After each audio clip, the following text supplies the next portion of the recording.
ಭಾರತೀಯ ಮೂಲದ American ಗಗನಯಾತ್ರಿಗಳಾದ Sunita Williams ಹಾಗೆ ಬುಚ್ ವಿಲ್ಮೋರ್ 9 ತಿಂಗಳಾದ ಮೇಲೆ ಬಾಹ್ಯಾಕಾಶದಿಂದ ಭೂಮಿಗೆ ವಾಪಸ್ಸಾಗಿದ್ದಾರೆ. ನಿನ್ನೆ ಅಂತಾರಾಷ್ಟ್ರೀಯ ಬಾಹ್ಯಾಕಾಶ ವಿಮಾನ ನಿಲ್ದಾಣದಿಂದ ಹೊರಟಿದ್ದ ಎಲ್ಲಾ ಗಗನಯಾತ್ರಿಗಳು ಸುರಕ್ಷಿತವಾಗಿ ಫ್ಲೋರಿಡಾ ಕಡಲಿಗೆ ಬಂದಿಳಿದಿದ್ದಾರೆ. ನೌಕೆ ಬಂದಿಳಿತಾ ಇದ್ದ ಹಾಗೆ 4 ಗಗನಯಾತ್ರಿಗಳನ್ನ ರಕ್ಷಣಾ ತಂಡ ಅದ್ಧೂರಿಯಾಗಿ ವೆಲ್ಕಮ್ ಮಾಡಿತು. ನಂತರ ಆರೈಕೆಗಾಗಿ ದೋಣಿಯ ಮೂಲಕ ಸುರಕ್ಷಿತವಾಗಿ ಕೊಂಡೊಯ್ಯಲಾಯಿತು.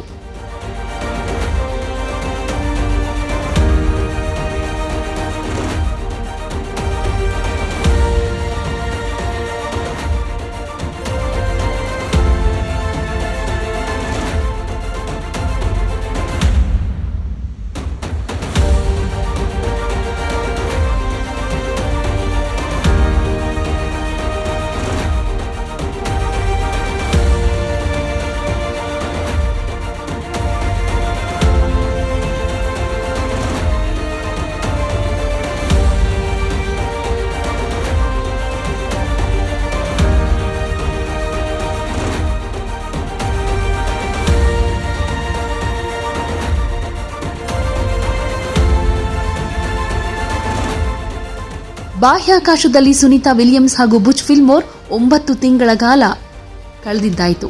ಈಗ ಭೂಮಿಗೆ ಕಾಲಿಟ್ಟಾಗಿದೆ.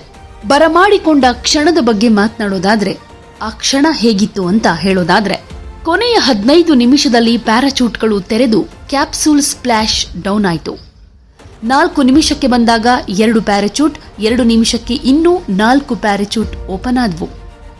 ಅಂತಿಮವಾಗಿ ಗಂಟೆಗೆ ಜಸ್ಟ್ 6 ಕಿಲೋಮೀಟರ್ ವೇಗಕ್ಕಿಳಿಸಿ ಟಚ್ ಡೌನ್ ಮಾಡಿಸಲಾಯಿತು. ಕ್ಯಾಪ್ಸೂಲ್ಸ್ ಲ್ಯಾಂಡ್ ಆಗ್ತಾ ಇದ್ದ ಹಾಗೆ ಲಾಕ್ ಓಪನ್ ಮಾಡಿಸಲಾಯಿತು. ಆಗ 4 ಕೈಬೀಸಿ ಎಂಟ್ರಿ ಕೊಟ್ರು. ಮೊದಲ ಗಗನಯಾತ್ರಿಯನ್ನ ಕ್ಯಾಪ್ಸೂಲ್ನಿಂದ ಹೊರಹಾಕಲಾಯಿತು. ಎಲ್ಲ ಗಗನಯಾತ್ರಿಗಳನ್ನ ಒಬ್ಬೊಬ್ಬರಾಗಿ ಸ್ಥಳಾಂತರ ಮಾಡಲಾಯಿತು. ಮೊದಲಿಗೆ ಅಲೆಕ್ಸಾಂಡರ್ ಮತ್ತು ನಿಕ್ ಹೇಗ್ ಅವರು ಹೊರಗಡೆ ಬಂದ್ರು. 3ನೇ ಸರದಿಯಲ್ಲಿ ಸುನೀತಾ ವಿಲಿಯಮ್ಸ್ ಕ್ಯಾಪ್ಸೂಲ್ನಿಂದ ಹೊರಬಂದ್ರು.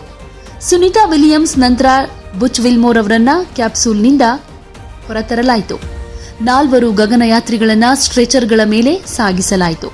ಈ ವೇಳೆ 4 ಖುಷಿಯಿಂದ ಕೈ ಬೀಸ್ತಾ ವೈದ್ಯಕೀಯ ಆರೈಕೆಯ ಕೇಂದ್ರಕ್ಕೆ ತೆರಳಿದ್ರು.